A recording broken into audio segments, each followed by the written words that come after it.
कर प्रभाग क्रमांक 17 मधून उमेदवारी अर्ज आज दाखल केलेला आहे.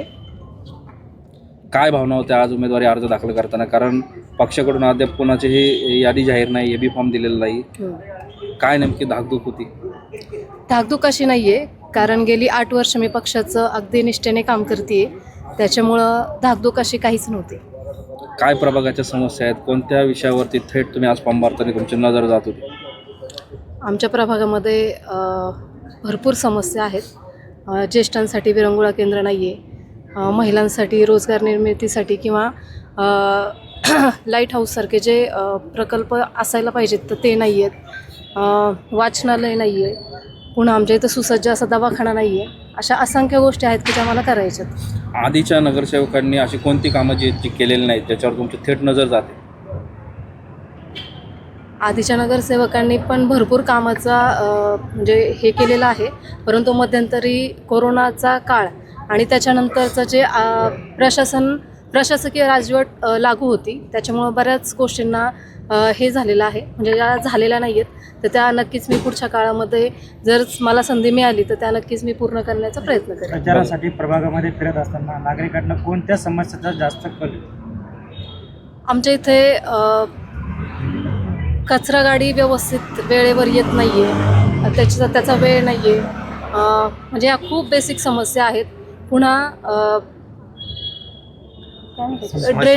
ड्रेनेज आमचे ज्या ड्रेनेजची कामं झालेली आहेत तर ती अगदी 10 ते 15 वर्षापूर्वीची कामं झालेली आहेत बऱ्याच ठिकाणी, तर त्याच्यामुळं ते चोकअप होण्याचं प्रमाण पण खूप जास्त आहे. पुन्हा आमच्या इथं जे रस्ते आहेत तर त्याच्यामध्येही खूप जास्त खड्डे पडलेले आहेत. पुन्हा आमच्या इथं स्मशानभूमीचं कामही रखडलेलं आहे. 70% पूर्ण झालं आहे, पण 30% अद्यापही रखडलेलं आहे. पुन्हा ज्येष्ठांसाठी विरंगुळा केंद्र नाही आहे, गार्डन नाही आहेत, तर अशा असंख्य समस्या आहेत. अच्छा, सध्या तुमच्या मागं सुधीर भाऊ जसं तुमच्या मागं आता उभे आहेत, आपण पाहतोय की प्रत्येक पुरुषामागं स्त्रीचा हात असतो. आज तुमच्या यशा मागं भाऊंचा हात आहे. काय सांगाल की भाऊ देखील तुमच्यासोबत पायाला मेघरी लावून फिरतात आहेत, प्रभागासाठी त्यांचे विचार प्रत्येक गोष्टीमध्ये ते हातभार लावण्याचा प्रयत्न करतात आहेत. काय सांगाल की सध्या प्रचार करत असताना काय भावना निर्माण होतात मला?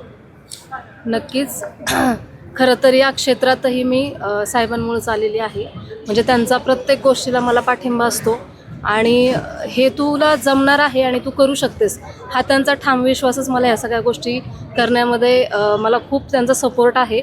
आणि हे सगळं ह्यांचं सपोर्ट तर आहेच, पुन्हा माझ्या जे महिला वर्ग आहे तर त्यांचा मला खूप मोठ्या प्रमाणामध्ये सपोर्ट आहे.